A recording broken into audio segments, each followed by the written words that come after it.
नमस्कार दोस्तों, आप सबका स्वागत है हमारे इस नए वीडियो में। आज हम समझेंगे डेविएशन सेटलमेंट मैकेनिज्म ये क्या होता है, किस तरीके से ये एप्लीकेबल होता है और कौन-कौन से इसमें रिसेंट्स में अपडेट्स आए हैं।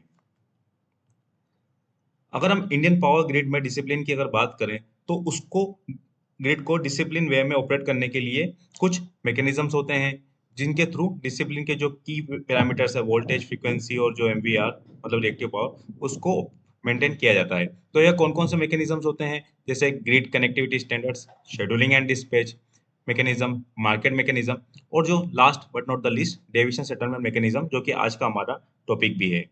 तो अगर हम बात करें कि ग्रिड को एक वेल विदिन पैरामीटर्स के अंदर ही ऑपरेट क्यों करना होता है, क्योंकि जो ग्रिड से डाउनस्ट्रीम में जो हमारे पास कंज्यूमर्स हैं, उसमें इंडस्ट्रियल कंज्यूमर्स भी हैं, तो जिनका जो प्रोडक्ट का आउटपुट है वो बहुत कुछ पावर सप्लाई की क्वालिटी के ऊपर डिपेंड करता है, जिससे कि उसको प्रोडक्ट की क्वालिटी मेंटेन हो सके और साथ ही साथ जो इक्विपमेंट्स है उनकी लाइफ को बढ़ाया जा सके। तो इसके लिए ग्रिड को एक डिसिप्लिन वे में ऑपरेट करना जरूरी है।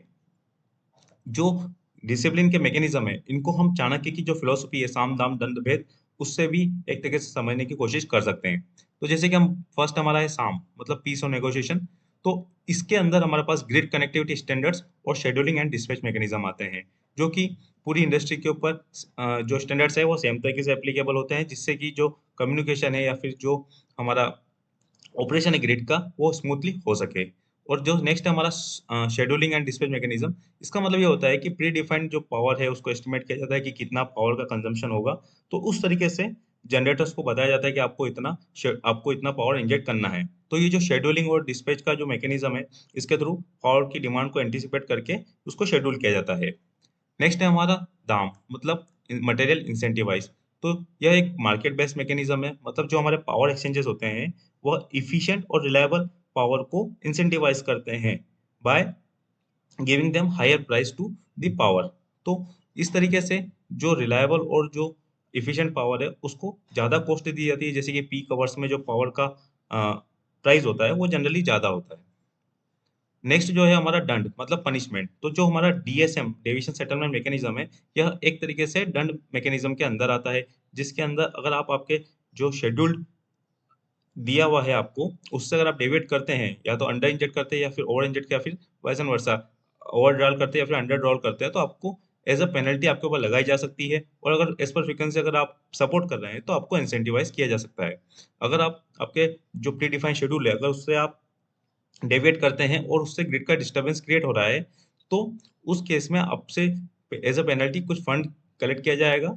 तो वो एक कॉमन पूल में जाता था। उस कॉमन पूल से उन सभी एक्शंस को या फिर एंसिलरी सर्विसेज को खरीदा जाता था, जिससे कि ग्रिड को डिसिप्लिन में ऑपरेट किया जा सके, जिसको डेविएशन पूल बोला जाता था, डीएसएम पूल बोला जाता था।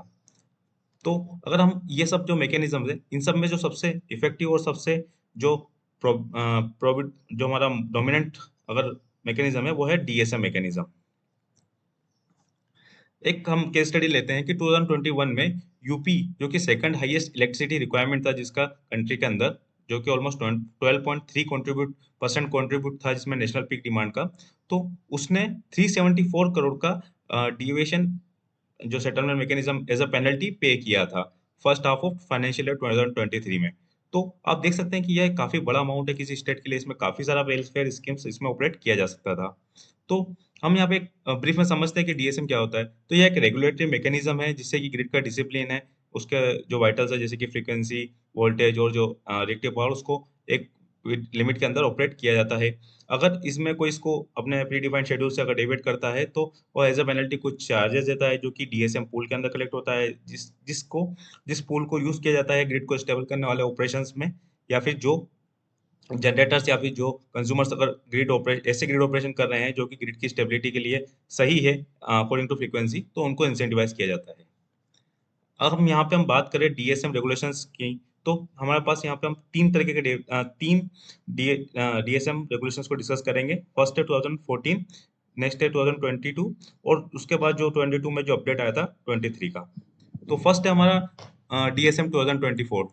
यह अभी एप्लीकेबल नहीं है, बट इसको 2022 और 23 को समझने के लिए यह हेल्पफुल रहेगा। तो 2014 में तीन तरीके के चार्जेस होते थे। फर्स्ट है बेस चार्जेस, सेकंड है एडिशनल चार्जेस और थर्ड है sustain deviation charges. Base charges का मतलब ये होता था कि आपको एग्जांपल समझते हैं कि मैं एक जनरेटिंग स्टेशन हूँ, तो मुझे 100 मेगावाट का जनरेशन का टारगेट दिया गया है, तो मैं 100 मेगावाट जनरेट कर रहा हूँ। मेरे पास एक टॉलरेंस बैंड रहेगा, वो था 12% का, मतलब मैं 112 मेगावाट तक जनरेट कर सकता हूँ या फिर 88 मेगावाट तक जनरेट कर सकता हूँ, जिसके ऊपर मेरे पास कोई पेनल्टी नहीं रहेगा। बट अगर मैं मेरा 100 मेगावाट अगर डेविएशन 100 मेगावाट अगर मेरा शेड्यूल था और अगर मैं 110 मेगावाट जनरेट कर रहा हूँ, मैं कर तो मैं टॉलरेंस बैंड के अंदर ही ऑपरेट रहा हूँ, तो मुझे पेमेंट 100 का नहीं मिलेगा, मुझे पेमेंट मिलेगा 110 का। तो वो जो एडिशनल 10 मेगावाट था, तो वो हम मुझे मिलेगा वी, मतलब जितना मैंने हमारा एनर्जी इंजेक्ट किया है प्लस जो मेरा डीएसएम रेट था वो, तो इस हिसाब से मुझे पैसे मिलेंगे। नेक्स्ट अगर मैं कम करता हूँ बट मैं टॉलरेंस बैंड के अंदर हूँ, तो मुझे मान लीजिए मैंने 90 मेगावाट जनरेट किया, तो मुझे 100 मेगावाट का नहीं मिलेगा, मुझे 90 मेगावाट का पैसा ही मिलेगा। क्यों? क्योंकि मैंने 10 मेगावाट कम इंजेक्ट किया है, बट मैं टॉलरेंस बैंड के अंदर था, तो मेरे पर कोई पेनल्टी नहीं लगेगी। अब सेकंड जो था एडिशनल चार्जेस, ये तो बेस चार्जेस था। अब अगर हम इसमें एडिशनल चार्जेस में फ्रीक्वेंसी कंपोनेंट आता था कि इसमें फ्रीक्वेंसी को देखा जाएगा। तो यहाँ पे जो हम जैसे देख सकते हैं कि 50.10, अगर ये फ्रीक्वेंसी से अगर ज़्यादा फ्रीक्वेंसी है ग्रिड की, और ऐसे केस में अगर आप एज अ कंज्यूमर अगर आप कम ड्रॉ कर रहे हैं पावर, मतलब ग्रिड में फ्रीक्वेंसी ज्यादा है और आप पावर कम ड्रॉ कर रहे हैं आपके शेड्यूल से, तो आपके ऊपर पेनल्टी लगेगी। तो वो पेनल्टी कितनी लगेगी? Area clearing price into V, V मतलब आपका एनर्जी का क्वांटम। तो एरिया क्लियरिंग प्राइस मतलब जो भी डैम मार्केट रहेगा, उसमें जितना भी पावर का प्राइस मतलब एनर्जी का प्राइस जो भी डिराइव किया जाएगा, जो भी मैक्सिमम रहेगा वो, और आपका जितना एनर्जी कंजम्पशन था, मतलब जितना आपने शेड्यूल से कम इसमें अपने ड्रॉ करा, तो ये एज अ पेनल्टी आपसे लिया जाएगा। अगर फ्रीक्वेंसी 50.05 से 49.95 के बीच में है, तो यहाँ पे डिपेंड करेगा कि आपका कितना क्वांटम था जनरेट पावर का, उसके हिसाब से जो आपका डीएसएम रेट है वो वेरी करेगा, 20%, 40% या 100%। अगर 49.85 से कम फ्रीक्वेंसी है और ऐसे केस में अगर आप ज़्यादा ड्रॉ कर रहे हैं फ्रीक्वेंसी से एज ए कंज्यूमर, तो आपको जो पेस आपके ऊपर जो पेनल्टी लगेगी वो DSM rate into V. Third जो हमारा चार्जेस था वो सस्टेन डेविएशन चार्जेस, मतलब अगर आप कॉन्जिक्यूटिवली 6 ब्लॉक तक अगर आप नेगेटिव इंजेक्ट कर रहे हैं, नेगेटिव इन द सेंस आप आपके टॉलरेंस बैंड के अंदर है, बट आप कॉन्स्टेंटली 90 मेगावाट ही जनरेट कर रहे हैं, अगर आपका शेड्यूल 100% है, तो आपको ऊपर पेनल्टी लगेगी। और अगर आप कॉन्स्टेंटली, मतलब आपको साइन चेंज करना रहता है कि हाँ आप कंटिन्यूसली अंडर ड्रॉ भी नहीं कर रहे, कंटिन्यूसली ओवर ड्रॉ भी नहीं कर रहे हैं। अगर आपको हर 6 ब्लॉक के अंदर एक बार तो एटलीस्ट साइन चेंज करना होता था, मतलब अगर कॉन्स्टेंटली अगर आपके 6 ब्लॉक से ज्यादा अगर ऐसा हो गया तो उसको वायलेशन में काउंट किया जाता था। तो यहाँ पे एन जो है number of violation in a day, कितनी बार आपने वायलेट किया, और जो सीबी है वो हमारा बेस चार्जेस था। तो इस तरीके से 3%, 5% और 10% आपको चार्जेस देना पड़ते थे अगर आप साइन चेंज नहीं करते हैं तो। हमारा 22 और 23 का जो रेगुलेशन था उसको समझते हैं। तो 2022 में जो सबसे मेजर चेंजेस था 2014 से, वो था कि फ्रीक्वेंसी से डीलिंक कर दिया गया था चार्जेस को, जिसके कारण मतलब जो जनरेटिंग स्टेशन थे उनको 2% का टॉलरेंस बैंड दिया गया था कि आपको 2% के अंदर ऑपरेट करना है। तो इसके कारण जो प्रॉब्लम्स क्रिएट हुई थी उसमें था कि बहुत ज़्यादा फ्रीक्वेंसी फ्लक्चुएशन आने लग गए थे, और उससे यह हाईलाइट हुआ था कि जो हमारे रिसोर्सेस है वो इनएडुकेटेड हैं। जो इसके अलावा जो प्रॉब्लम क्रिएट हुआ था वो था कि जो हाई डेविएशन चार्जेस, मतलब 40 रुपीज पर किलोवाट आवर तक आपका एनर्जी चार्जेस जाने लग गए थे, जिसके कारण जो एंसिलरी सर्विसेज थी वो काफी महंगी हो गई थी। तो इसको काउंटर करने के लिए एक अपडेट लाया गया 6 फरवरी 2023 को। तो इसमें जो एसीपी मतलब जो एरिया क्लियरिंग प्राइस था उसको 12 रुपीज पे कैप कर दिया गया था। कमेंट जो डीएम और आरटीएम मार्केट जो भी मैक्सिमम रहेगा उसमें उसको 12 रुपीज पे कैप कर दिया गया था, मतलब जो पहले 40 जा रहा था वो 12 पे कैप कर दिया गया था। इसमें विंड और सोलर के लिए एक नई कैटेगरी इंट्रोड्यूस किया गया था।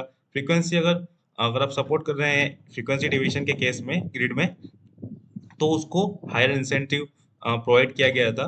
एक एचपीडीएम करके इसमें अलग कैटेगरी को इंट्रोड्यूस किया गया, जो हाई कॉस्ट जनरेटिंग होते हैं, जैसे कि हमारा गैस बेस्ड हो गया, बैटरी एनर्जी स्टोरेज टाइप के जो रेंटिंग स्टेशन होते हैं उनके लिए, और उसको लिमिट कर दिया गया 20 रुपीज पर किलोवाट पे। अगर हम करंटली सिस्टम की बात करें तो आज जो एप्लीकेबल डीएसएम से हमारा हमारे पास वो ये है, इस टेबल में आप देख सकते हैं।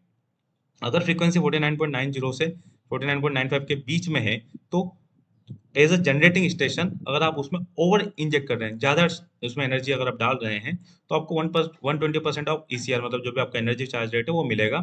अगर आप ऐसे केस में आप अंडर इंजेक्ट कर रहे हैं, मतलब आप कम डाल रहे हैं, तो आपको जो भी हायर रहेगा 1%, 150% ऑफ ईसीआर या फिर 120% ऑफ एसीबी, जो भी हायर रहेगा वो एज अ पेनल्टी उसमें लिया जाएगा। अगर फ्रीक्वेंसी 49.90 से कम है और अगर आप ऐसे केस में आप ज़्यादा इंजेक्ट कर रहे हैं एज अ जनरेटिंग स्टेशन, तो आपको 150% ऑफ आपका जो ईसीआर है वो मिलेगा। और अगर आप ऐसे केस में अंडर इंजेक्ट कर रहे हैं, तो आपको इसमें 200% ऑफ ईसीआर या फिर 150% ऑफ एरिया क्लियरिंग प्राइस, जो भी ज़्यादा रहेगा वो एज अ पेनल्टी आपसे लिया जाएगा। अगर फ्रीक्वेंसी 50.03 और 50.05 के बीच में है और ऐसे केस में अगर आप ओवर इंजेक्ट कर रहे हैं, मतलब ज़्यादा डाल रहे हैं, ऑलरेडी फ्रीक्वेंसी ज़्यादा है और आप ओवर इंजेक्ट कर रहे हैं, तो आपको 50% जो आपका एसीआर है वो मिलेगा। पर और अगर आप ऐसे केस में अंडर इंजेक्ट कर रहे हैं, तो आपको 75% मिलेगा, मतलब यहाँ पे इंसेंटिवाइज किया गया है। और अगर आप फ्रीक्वेंसी 50.05 से ज़्यादा है और ऐसे केस में अगर आप ओवर इंजेक्ट कर रहे हैं, तो आपको कुछ नहीं मिलेगा, जो जितना भी क्वांटम आपने इंजेक्ट किया उसको। और अगर आप ऐसे केस में अंडर इंजेक्ट कर रहे हैं, तो जितना भी क्वांटम आप अंडर इंजेक्ट कर रहे हैं, तो उसका आपको 50% ईसीआर मिलेगा। तो इस तरीके से फ्रीक्वेंसी डिवीजन के केस में यहाँ पे इंसेंटिवाइज किया गया है ग्रिड डिसिप्लिन को। तो ये था मेरा वीडियो डीएसएम सेटलमेंट मैकेनिज्म के ऊपर। आज के लिए इतना ही। Thank you.